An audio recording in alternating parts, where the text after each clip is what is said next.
Seven of Swords upright. The Seven of Swords is a reunion of conflicting energies and embodies the essence of deception, opposition, and the attempt to get away with something. Here there is trickery, cheating, and intentional confusion, all of which are bound to fail.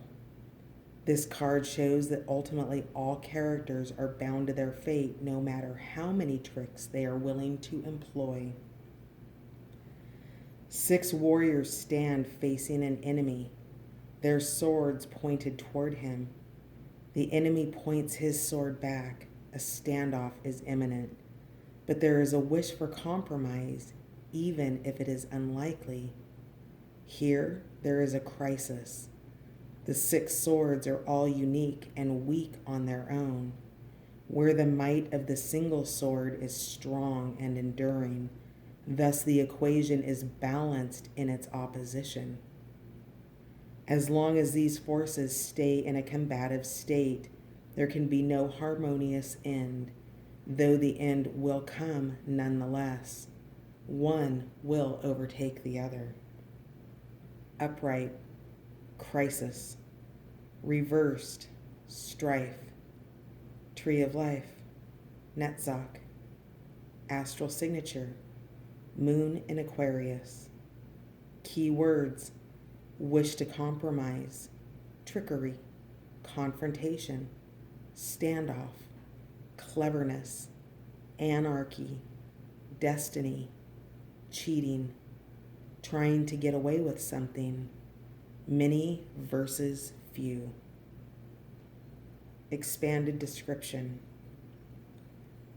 The Seven of Swords is a card of strife, describing in the most cosmic sense polar opposites coming back together to face their extreme dualities, or a sharp and bitter disagreement. It shows 6 warriors facing another warrior who has been backed up against the edge of a cliff. This character is cornered. All swords are drawn and pointed at each other. A peaceful outcome does not appear possible, though it may be yet. This card holds the essence of cleverness, anarchy, cheating, and intentional confusion. Most commonly, it represents the energy of trying to get away with something, but in the end, failing to do so. In a very numerological sense, it stands for the many versus the few, and the few versus the many.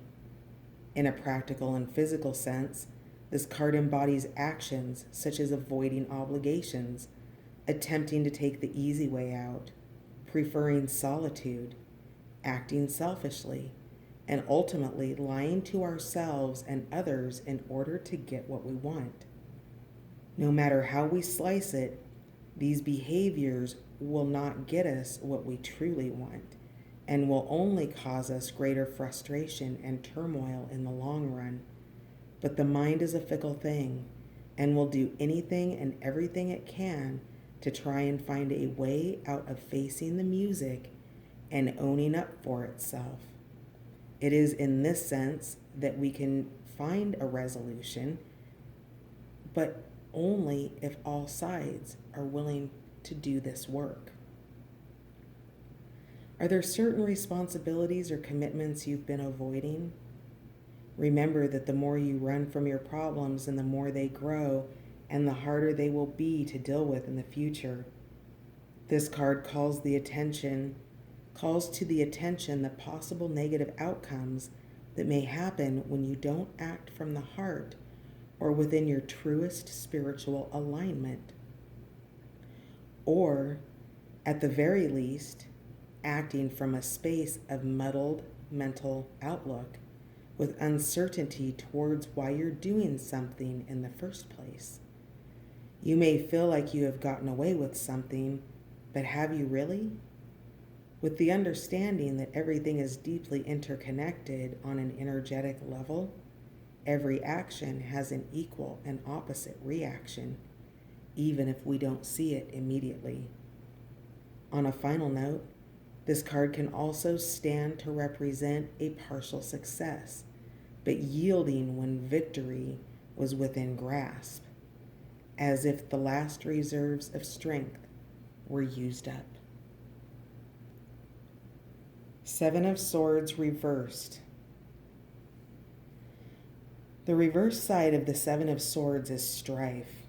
The hope for harmony is decided to be futile, and fighting will remain until at least one side overtakes the other. Sometimes we may play tricks or lie to ourselves or others if we genuinely believe it or are simply ignorant of what's really going on. With this reversal, however, these decisions we are making are harmful in an attempt to get what we want.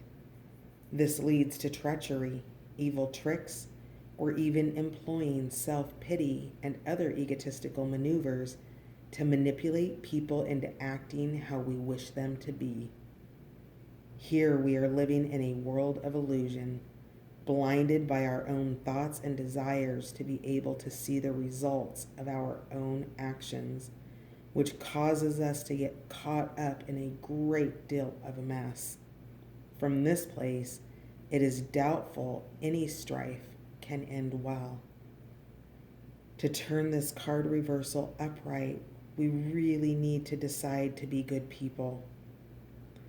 If we know that we are doing something harmful, whether it's to ourselves or to others, we must practice correcting the behavior and acting in a way that is selfless instead of selfish. Often, we act like this when we feel as if we're going to hell anyways. Might as well live life to the fullest while we're here. And then do bad things for the sake of the mild amount of amusement we may gain from it. If this is the position that we're in, having done something terrible and we know it, we can begin the healing process by repenting with a pure heart.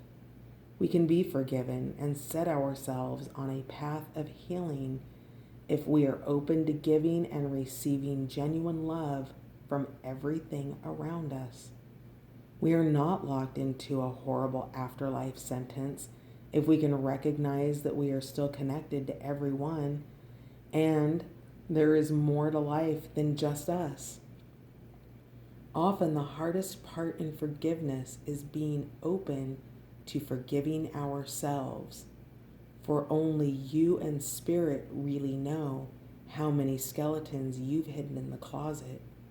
If you start here and allow yourself to empathize with your past mistakes, you can start to find the love you have been so desperately seeking.